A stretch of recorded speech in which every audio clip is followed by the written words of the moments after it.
मैं सिर्फ और सिर्फ बरकत हासिल करने के लिए हाजिर आया हूँ और दुआ करके मैं रुखसत हो जाऊंगा, इसलिए कि सरकार सैयदुश्शुहदा इमाम आली मकाम इमाम हुसैन आज़म रदी अल्लाह तआला अन्हु की बारगाह में खिराज अकीदत पेश करना, दर हकीकत हम उनका मकाम और उनका बुलंद मर्तबा बयान करके अपनी तारीफ कर लेते हैं, इसलिए कि जो उनकी तारीफ करता है अल्लाह उसका मर्तबा बुलंद कर देता है। एक बात याद रखें, हम हुसैनी हैं और हुसैन आज़म अमन का पैगाम देने वालों को कहते हैं।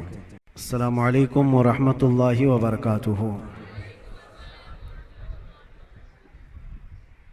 अल्हम्दुलिल्लाहि व कफ़ा व सलामुन अला हबीबिहिल मुस्तफ़ा अम्मा बअद, फ़अऊज़ु बिल्लाहि मिनश शैतानिर रजीम, बिस्मिल्लाहिर रहमानिर रहीम। वला तक़ूलू लिमन युक़तलु फ़ी सबीलिल्लाहि अमवात बल अहयाउन वलाकिन ला तशऊरून। सदक़ल्लाहु मौलानल अज़ीम। बारगाह रिसालत मुआब सल्लल्लाहु अलैहि वसल्लम में दुरूद पाक का हदिया पेश करें। अल्लाहुम्मा सल्लि अला सय्यिदिना व मौलाना मुहम्मदिन मअदनिल जूदि वल करम व आलिहि व अस्हाबिहिल किराम व इब्निहिल करीम व बारिक व सल्लिम सलातन दाइमतन सरमदन अबदा। अज़ीज़ान गिराम वक़ार, आज की मुहर्रमुल हराम की इस मजलिस में आपके सामने मैं बयान करने की गरज से हाजिर नहीं आया हूँ। आपके 10 रोज़ा जो मुहर्रम की मजालिस यहाँ पर चल रहे हैं, मामूल के मुताबिक चलते रहेंगे और उससे आप नसीहत हासिल करते रहेंगे। आज जुमा का दिन है, मुहर्रम का ये दूसरा जुमा है। इस जुमा में मैं सिर्फ और सिर्फ बरकत हासिल करने के लिए हाजिर आया हूँ और दुआ करके मैं रुखसत हो जाऊंगा, इसलिए कि सरकार सैयदुश्शुहदा इमाम आली मकाम इमाम हुसैन आज़म रदी अल्लाह तआला अन्हु की बारगाह में खिराज अकीदत पेश करना, दर हकीकत हम उनका मकाम और उनका बुलंद मर्तबा बयान करके अपनी तारीफ कर लेते हैं, इसलिए कि जो उनकी तारीफ करता है अल्लाह उसका मर्तबा बुलंद कर देता है। एक बात याद रखें, हम हुसैनी हैं और हुसैन आज़म अमन का पैगाम देने वालों को कहते हैं। सैयदुश्शुहदा इमाम आली मकाम इमाम हुसैन रदी अल्लाह तआला अन्हु जुल्म के खिलाफ ही तो खड़े थे और उन्होंने अपनी पूरी जिंदगी में ये साबित कर दिखाया है, मौत और हयात सिर्फ इस दुनिया से मर जाने और कट जाने का नाम नहीं है। जो रसूल पाक सल्लल्लाहु अलैहि वसल्लम की मोहब्बत में मर जाता है अल्लाह उसे हमेशा जिंदा रखता है। आज सिर्फ 2 चंद नसीहतें आपके सामने रखता हूं कि बहुत सारे लोग इमाम हुसैन का गम मनाते हैं कि उनकी शहादत हो गई, करबला में उनके बच्चे शहीद हो गए और उनका पूरा खानदान जिस आजमाइश में मुब्तला था, ये सब बयान करने के बाद रोते हैं, धोते हैं, सब कुछ गम फितरी बात है, जो भी सुनेगा उसको गम होता है। लेकिन मैं ये पूछना चाहता हूं, अगर सही मानों में इमाम हुसैन का गम ही है आप और सही मानों में उनसे मोहब्बत की वजह से गम करते हो, करबला के वाकयात सुनने के बाद आंखों में आंसू आ जाते हैं, तो कभी अपने चेहरे पर नजर डाल करके भी देख लेना, क्या ये हुसैनी चेहरा है या नहीं। गम हुसैन का तो है, चेहरा हुसैन का क्यों नहीं है। बड़ी बात है मेरे अजीज, तुम्हारे कहने में और करने में फर्क नहीं होना चाहिए। जिस चीज की मोहब्बत का दावा कर रहे हो वह हुसैन आजम रसूलुल्लाह की शरीयत और रसूलुल्लाह की सुन्नत बचाने के लिए अपने बच्चों का खून भी कुर्बान कर दिया। और आज हमारे बच्चे, हमारे नौजवान दिन भर न जाने कौन से ऐश में मुब्तला रहते हैं। नशा की जिंदगी, ताश के पत्तों में, शराब की बोतलों में। क्या ये जवानी आपको इसलिए दी गई है? हुसैन आजम का जिक्र सुनने वाला कभी ऐसा नहीं कर सकता कि उसकी नशे से दोस्ती हो, कभी नहीं हो सकता।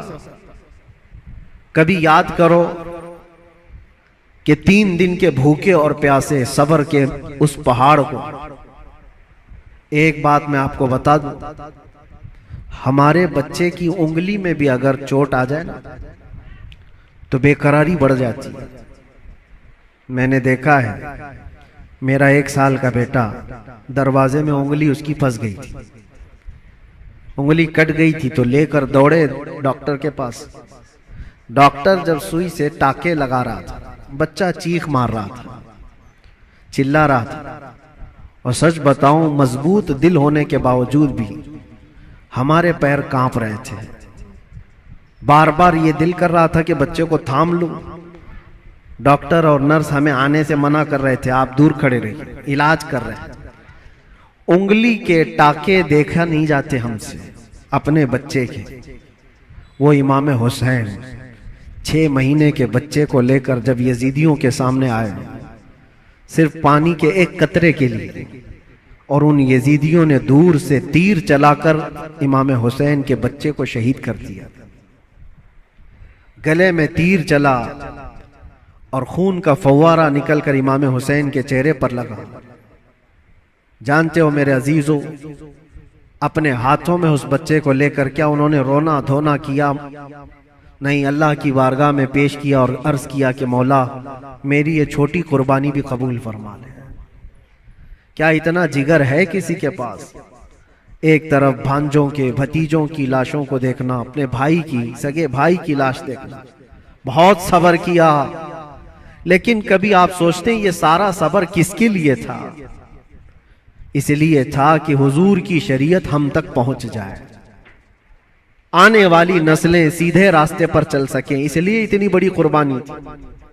और अगर आज हमारा नौजवान सीरत हुसैन पर नहीं चल सकता तो फिर वो गमे हुसैन मनाने का अहल भी नहीं है, वो करबला सुनने का अहल भी नहीं है। करबला के वाकयात सुनने वाला नौजवान वो सच्ची तौबा करके सच्चे रास्ते पर चलने का अज़म करे तो ही हकीकी मानों में वो हुसैनी कहलाता है। और आपको पता है हुसैन आजम के साथ कौन था करबला में? सिर्फ उनका खानदान। 82 लोग, 82 लोग गए थे, जिसमें से तो 72 के करीब शहीद हो गए। औरतें बची थी, आपकी बहन और आपकी बीवी, आपकी बेटी, या औरतें जब कैदी बन करके जा रही थी। लोग उल्टा सीधा बयान करते होंगे, लेकिन सही मानों में रिवायत यह है कि उन अहले बैत की खवातीन को उस हालत में भी पर्दे में देखा गया है। अहले बैत की कोई औरतें बेहिजाब नहीं थी, वो अपने पर्दे की पाबंदी कर रही थी, जैसे चाहे वैसे। आपको एक बात बताता हूं, जब इमाम हुसैन का सर लेकर के दिमश्क में पहुंचे, दिमश्क में जब पहुंचे तो पूरे लोग सर इमाम हुसैन को देखने के लिए भीड़ लगाए हुए थे। तो उस वक्त हजरत बीबी सकीना जो 9 साल की थी, इमाम हुसैन की बेटी, वो भी चल रही थी। एक सहाबी वहां दिमश्क में रहते थे हुजूर के, उनकी उम्र ज्यादा थी, 80 साल के करीब के थे। उन्होंने पहचान लिया इमाम हुसैन की बेटी को देख करके। वो करीब आए, कहा बेटा अफसोस है कि रसूलुल्लाह के इस नवासे को शहीद कर दिया गया, हम कुछ नहीं कर सके। बताओ कोई हाजत है तो मैं तुम्हारी हाजत पूरी करूं। ऐसे वक्त में एक घर, जिसके घर से सब कुछ लुट गया हो, खाने पीने को भी ना हो और कैदी बनाकर ले जाया जा रहा हो, उस वक्त नन्ही सी बच्ची ने क्या कहा जानते हैं आप? कहा, ऐ मेरे नाना के सहाबी, ये जो मेरे बाप का सर नेज़े पर डालकर ले जा रहे, इसको थोड़ा आगे कर दीजिए, ये जुलूस में आगे कर दीजिए। कहा क्यों ऐसा कह रहे हो? कहा इसलिए कि उस सर को देखने के लिए भीड़ जमा हो रही है, और वो सर देखते देखते लोग हमारी इज्जतों को भी देख रहे हैं, हमारी तरफ भी देख रहे हैं, हमारी बेपर्दगी ना होने पाए। जो सर देखना चाहते वो सर देखें, हम तो कम से कम महफूज रहे। उस आलम में भी अपने पर्दे की हिफाजत करने वाली अहले बैत की वो छोटी सी बच्ची पर कुर्बान जाओ। आज हमारी भी औरतें हैं, औरतों को इस करबला के वाक़े से ये सीखना चाहिए कि जितने ऐश परस्ती में दुनिया तुम्हें आज बाहर दावत देकर बुला रही है, मेरी बहनों, ये हकीकी जिंदगी नहीं, इस्लामी जिंदगी ये है कि रसूलुल्लाह सल्लल्लाहु अलैहि वसल्लम के अहले बैत से जुड़े हुए हर खातून ने ऐसी जिंदगी गुजारी है कि किसी अजनबी ने जिंदगी भर उनके किसी चीज को देखा नहीं है। अल्लाह करे कि हमें वो जिंदगियां नसीब हो। बस मेरा ये पैगाम है कि हुसैन आजम को सुनने के लिए सिर्फ रोना धोना जरूरी नहीं, बल्कि हुसैन आजम को सुनने वाले को ये अज़्म और हौसला रखना चाहिए कि मैं अपनी ख्वाहिशात को मार करके अल्लाह की रजा के लिए जीऊंगा, अल्लाह की रजा के लिए जीऊंगा।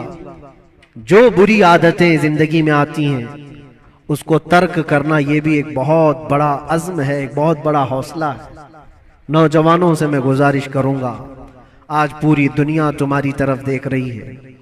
आज जानते हैं हमारी कौम को क्या क्या इल्जामात हैं कि नशा तुम्हारे यहाँ बिकता है, नशा तुम करते हो, झूठ तुम बोलते हो, चोरियां तुम्हारे मोहल्ले में हो रही हैं, बहुत सारी आवारगियां। ये सब बातें क्यों आई तुम्हारे अंदर? रसूलुल्लाह सल्लल्लाहु तआला अलैहि वसल्लम के खानदान से मोहब्बत करने वाले, अहले बैत से मोहब्बत करने वाले अपने मुआशरे में ऐसे तो नहीं रह सकते। जिस रसूल ने कहा सफाई आधा ईमान है, आज हमारे मोहल्लों में सफाई नहीं।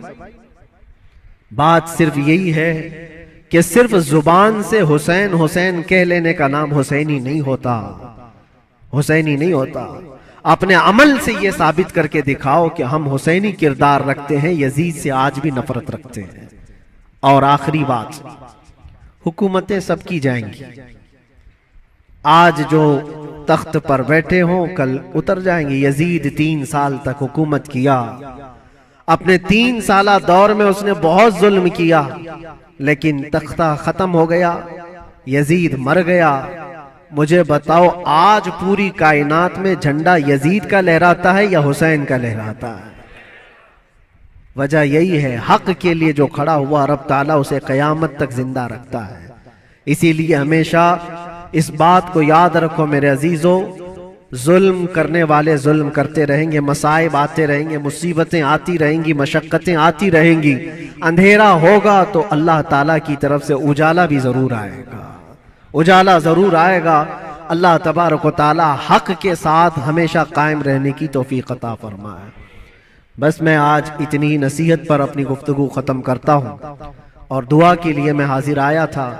दुआ करता हूँ, मेरा एक छोटा सा ये मैसेज था, इसलिए कि मैं एक चीज आपको ये भी बता दूं कि मैं आपकी इसी जामा मस्जिद का इमाम भी रह चुका हूँ अल्हम्दुलिल्लाह।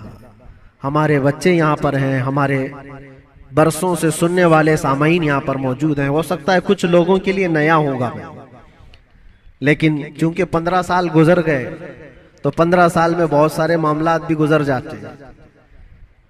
कुछ लोगों ने हमारी इमेज को, हमारी छवि को बहुत बिगाड़ करके पेश किया गया है। ये आएंगे तो हलचल मच जाएगी, ऐसा होगा वैसा होगा, भड़काऊ होगा। मेरे अजीजों, एक बात याद रखो, जो हुसैन आजम से ताल्लुक रखता है वो कभी भी आतंक से ताल्लुक नहीं रख सकता, उसका कोई ताल्लुक नहीं होगा।